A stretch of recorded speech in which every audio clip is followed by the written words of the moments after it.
നമസ്കാരം, മഷിത്തണ്ടിലേക്ക് സ്വാഗതം. ചിട്ടയായ ജീവിതശൈലിയുടെ പ്രതിഫലനം എന്ന നിലയ്ക്കാണ് പണ്ടുള്ളവർ ബ്രഹ്മമുഹൂർത്തത്തിൽ ഉണരുന്നതിനെ കണ്ടിരുന്നത്. കേവലം ആചാരത്തിൻ്റെ ഭാഗമായി മാത്രമല്ല, ആയുർവേദ വിധിപ്രകാരവും യോഗാശാസ്ത്രപ്രകാരവുമെല്ലാം ബ്രഹ്മമുഹൂർത്തം ഏറെ പ്രധാനപ്പെട്ടതാണ്. ഈ സമയത്ത് ഉണരുന്നത് രോഗങ്ങൾ അകറ്റാനും ആയുസ് വർദ്ധിപ്പിക്കാനും സഹായിക്കുന്നു. എന്നും ബ്രഹ്മമുഹൂർത്തത്തിൽ എഴുന്നേറ്റ് ശുഭകരമായ കാര്യങ്ങൾ ചെയ്യുന്നത് ആയുസ്സിനും ആരോഗ്യത്തിനും ഉപരി ജീവിതത്തിൽ എല്ലാ തരത്തിലും പുരോഗതി ഉണ്ടാകും എന്നാണ് വിശ്വാസം. എന്തുകൊണ്ടാണ് ബ്രഹ്മമുഹൂർത്തം ജീവിതത്തിലെ മികച്ച സമയങ്ങളിൽ ഒന്നാകുന്നത്? International yoga and allied science പ്രകാരം ഈ സമയത്ത് അന്തരീക്ഷത്തിൽ നെയ്സൽ ഓക്സിജൻ ധാരാളം ഉണ്ടാകും. ഇത് ശരീരത്തിന് ഏറെ ഗുണം ചെയ്യുന്ന ഒന്നാണ്.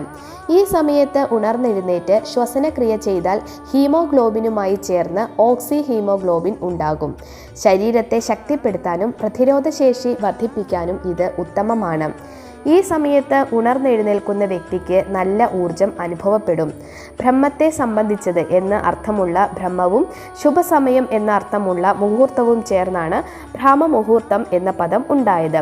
ബ്രഹ്മത്തെ, അതായത് പരമാത്മാവിൻ്റെ അവസ്ഥയ്ക്ക് തുല്യമായ നിർമ്മലത്വം നിറഞ്ഞ സമയമാണ് ബ്രഹ്മമുഹൂർത്തം. ബ്രഹ്മജ്ഞാനത്തിന് വേണ്ട സാധനങ്ങളുടെ മുഹൂർത്തമാണ് ഇത്.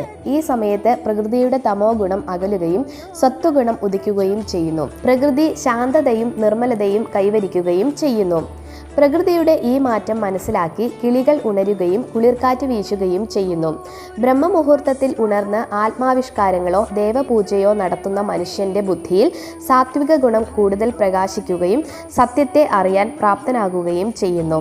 അതുകൊണ്ട് ഏതൊരു വ്യക്തിക്കും തൻ്റെ സങ്കല്പ സാക്ഷാത്കാരത്തിനും സിദ്ധിപ്രാപ്തിക്കും ഈ മുഹൂർത്തം ശ്രേഷ്ഠമാണ്. ഈ സമയത്ത് പഠിക്കുന്നത് ഓർത്തിരിക്കാൻ ഉത്തമമാണ്. ക്ഷേത്രങ്ങളിലും മറ്റും ബ്രഹ്മമുഹൂർത്തത്തിന് ഏറെ പ്രാധാന്യം കൽപ്പിക്കുന്നുണ്ട്. മെഡിറ്റേഷൻ അല്ലെങ്കിൽ ധ്യാനത്തിന് പറ്റിയ സമയമാണിത്. സൂര്യോദയത്തിന് 1 മണിക്കൂർ 36 മിനിറ്റ് മുൻപ് ആരംഭിച്ച് സൂര്യോദയത്തിന് 48 മിനിറ്റ് മുൻപ് അവസാനിക്കുന്നു.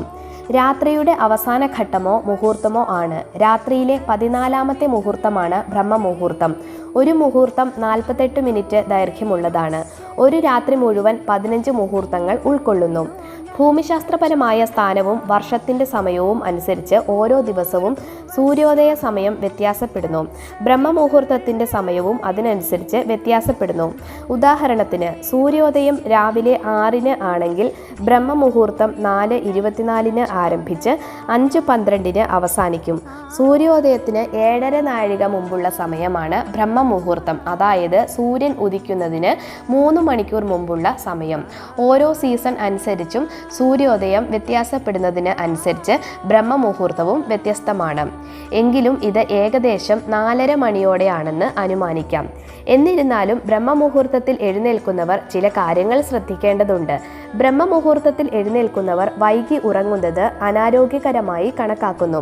അതിനാൽ ഏറ്റവും കുറഞ്ഞത് 6 മണിക്കൂർ തൊട്ട് പരമാവധി 8 മണിക്കൂർ വരെ ഉറങ്ങുന്ന രീതിയിൽ നമ്മുടെ രാത്രിയിലെ ഉറക്കത്തെ ക്രമപ്പെടുത്തണം. ഇപ്പോൾ താമസിച്ച് എഴുന്നേൽക്കുന്ന വ്യക്തി പതിയെ പതിയെ ബ്രഹ്മമുഹൂർത്തത്തിൽ എഴുന്നേൽക്കുന്ന രീതിയിൽ സമയം ക്രമീകരിക്കുക. 2-4 ആഴ്ചകൾ കൊണ്ട് ഇത് ജീവിതക്രമമാക്കുക. ഗർഭിണികൾ, കുട്ടികൾ, നേരത്തെ തന്നെ ഈ ചിട്ട പിന്തുടരാത്ത പ്രായമായവർ, ശാരീരിക മാനസിക രോഗമുള്ളവർ, തലേന്ന് കഴിച്ച ഭക്ഷണം ദഹിക്കാത്തവർ എന്നിവർക്കെല്ലാം ഈ ചിട്ട ദോഷം ചെയ്യും. അമിതമായി മാനസിക സമ്മർദ്ദം അനുഭവപ്പെടുന്ന തരത്തിലുള്ള ജോലികൾ ഈ സമയത്ത് ചെയ്യുന്നതും ടെൻഷൻ വർദ്ധിപ്പിക്കുന്ന ചിന്തകൾ വളർത്തുന്നതും ശരിയല്ല. ഈ സമയത്ത് ഭക്ഷണം കഴിക്കുന്നത് ആരോഗ്യത്തെ നശിപ്പിക്കുകയും രോഗങ്ങൾ വരുത്തുകയും ചെയ്യുന്നു.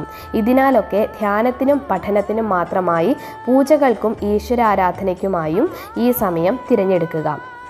ഈ വിഷയം നിങ്ങൾക്ക് ഇഷ്ടപ്പെട്ടെങ്കിൽ ചാനൽ ഒന്ന് സബ്സ്ക്രൈബ് ചെയ്തടുത്തുള്ള ബെൽ ബട്ടൺ ഓൾ എന്ന് എനേബിൾ ചെയ്യാൻ മറക്കരുത്. മാത്രവുമല്ല, ഈ വീഡിയോ ലൈക്ക് ചെയ്യുക, ഷെയർ ചെയ്യുക, കമൻറ്റ് ചെയ്യാനും കൂടി മറക്കരുത്. അടുത്ത ദിവസം മറ്റൊരു ടോപ്പിക്കുമായി വീണ്ടും കാണാം എന്ന ശുഭപ്രതീക്ഷയോടുകൂടി നന്ദി.